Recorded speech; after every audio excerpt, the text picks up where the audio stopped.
Merhaba arkadaşlar. Bugün size beni dinlerken içebileceğiniz birbirinden güzel içecek ve kahve tarifleriyle geldim. Hadi başlayalım.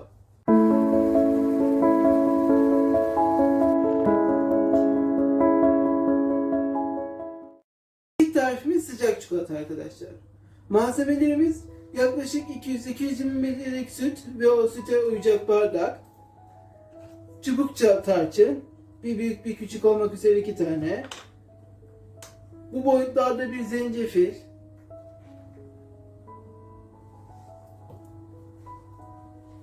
toz tarçın ve yaklaşık 20 gram, yani bir kare tam çikolatanın 3'te 1'i olacak şekilde bitter çikolata.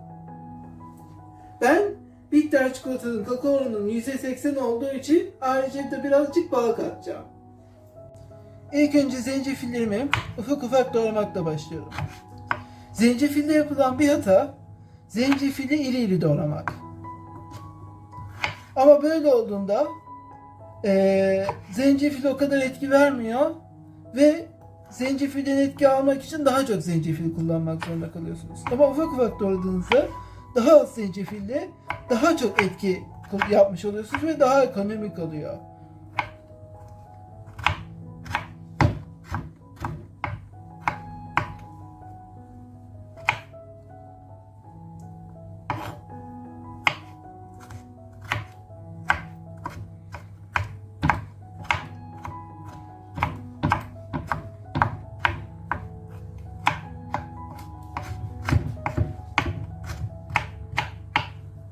Fazla da abartmaya gerek yok. Bu kadarı yeterli benim için.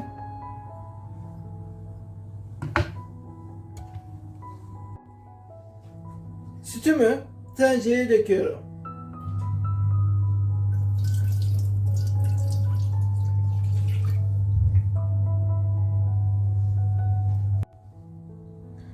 Sonra altını açıyorum. Daha sonra tarçınlarımı süte ekliyorum. Biraz da toz tarçın.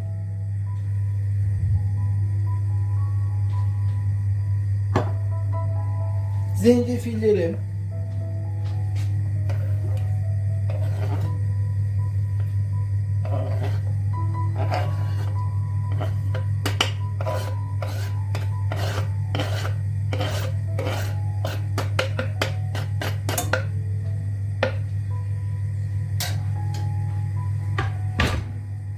Süt biraz kaynadıktan sonra altını kısacağım ve 5 dakikada kısık ateşte demleyeceğim. Kaynattım ve demledim.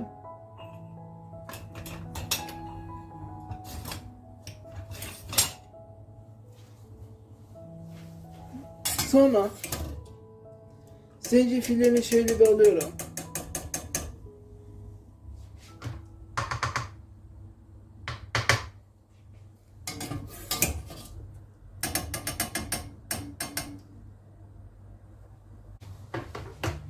Şimdi çikolatamı koyma zamanı.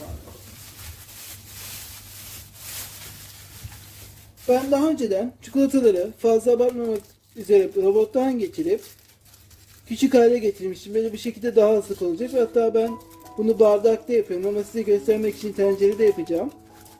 Eğer siz bunu robottan geçirmekle, rendelemekle uğraşmak istemiyorsanız, robot kirletmek istemiyorsanız direkt çikolatayı öylece de koyup iyice böyle dibini tutmadan karıştırmanız lazım.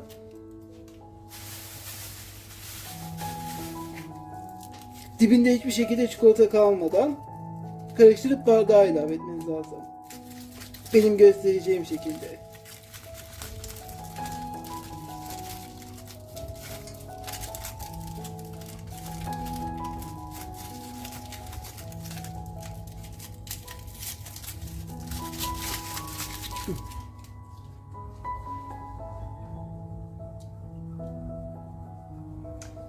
Bu şekilde yaparsanız da direkt bardağa koyup tatlı kaşığıyla karıştırarak da yapabilirsiniz.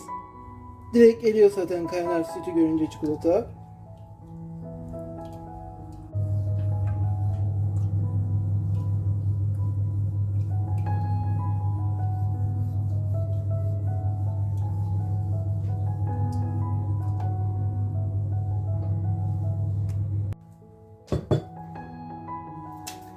Sıcak çikolatamı karıştırdım. Biraz da bal ekleyip karıştırdım.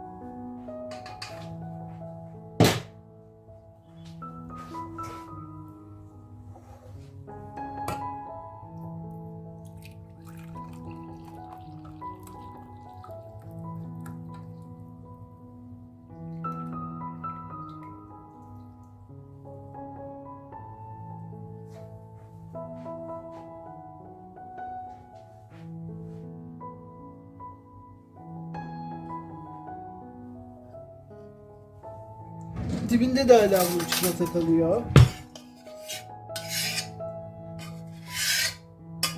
Bunu da böyle alıp koyuyorum. Bu da eriyor.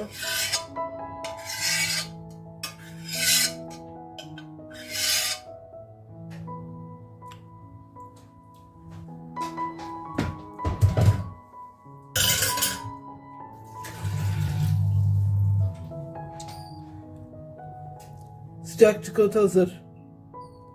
Tadına bayılacaksınız. Kendisi İsviçre dağlarında hissedeceksiniz. İkinci içeceğimiz ise bir kahve arkadaşlar. Zencefilli Türk kahvesi. Bu boyuttaki bir zencefili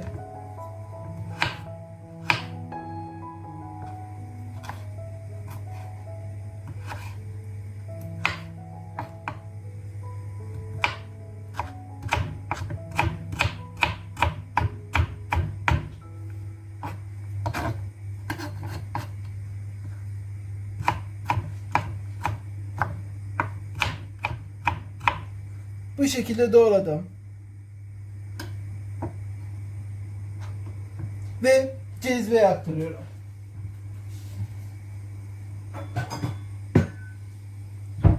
Küçük bir cezve yeterli.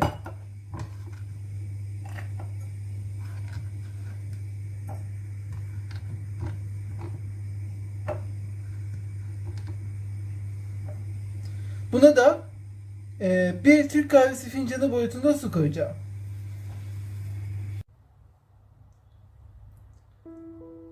Bunu da ocağa koydum. Demin gösterdiğim büyüklükteki zencefil ve bir Türk kahvesi fincanı boyutunda su. Yine bunu da kaynatacağım ve altını kısıp baharatlarla 5 dakika demleyeceğim. Ve kaynarken de bir tane şeker koyacağım. Şeker zaten kaynayıp demlenene kadar iyice süzülüp suya karışacak. Siz kahveyi şekersiz seviyor olabilirsiniz ama bu zencefilli kahve olacağı için tadı çok hoş olur. Buna tat veren şey zencefille şekerin buluşumu olacak. Zencefilli su demlendi. Bir Türk kahvesi fincanının üzerine çay süzgeci koydum. Bu suyu da üzerine döküyorum.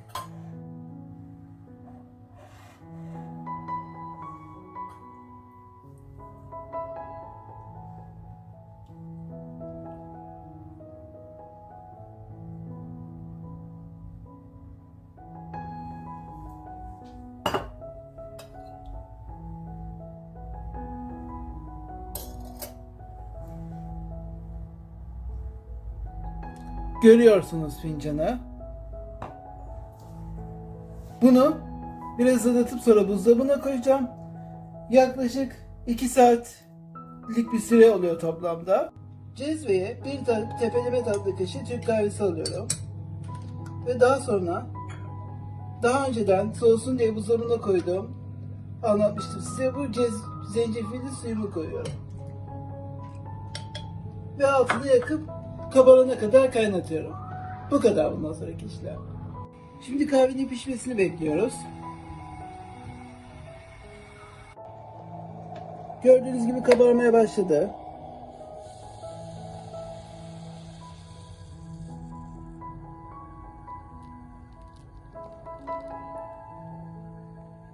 Zencefilli Türk kahvemiz de bu kadar. Afiyet olsun. Bir sonraki tarifimiz zencefilli soda. Zencefil üzerinden gidiyoruz bugün.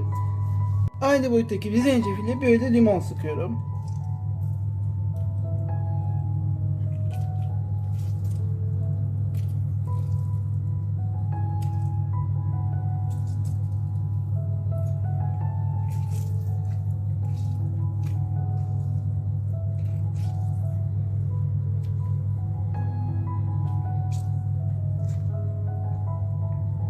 Bu kadar limon yeterli.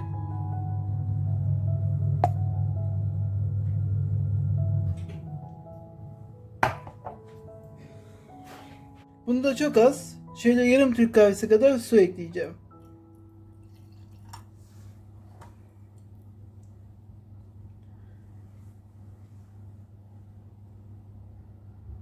Gördüğünüz gibi.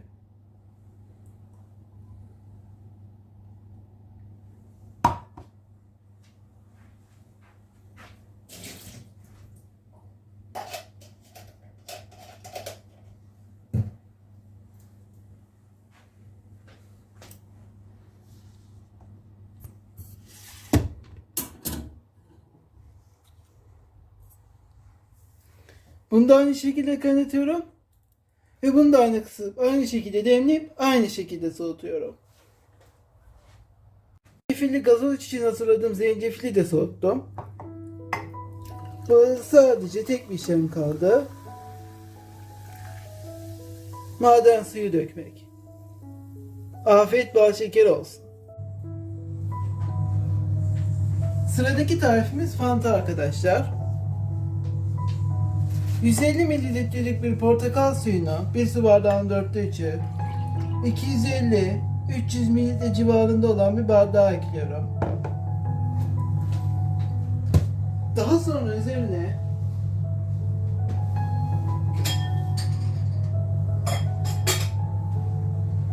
ben bir tane kesme şeker katacağım ama siz kendi şeker ihtiyacınızı zevkinize göre ayarlayabilirsiniz. İstiyorsanız bal da katabilirsiniz. Hazır Fanta'ya o kadar çok şeker katılıyor ki arkadaşlar, bu bizim kattığımız bir tane iki tane şeker yanında masum kalır. Bunu iyice karıştırıyorum.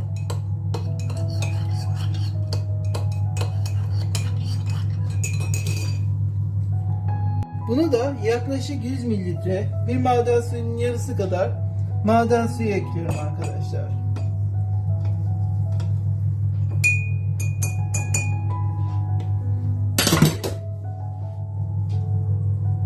Yavaş yavaş milim milim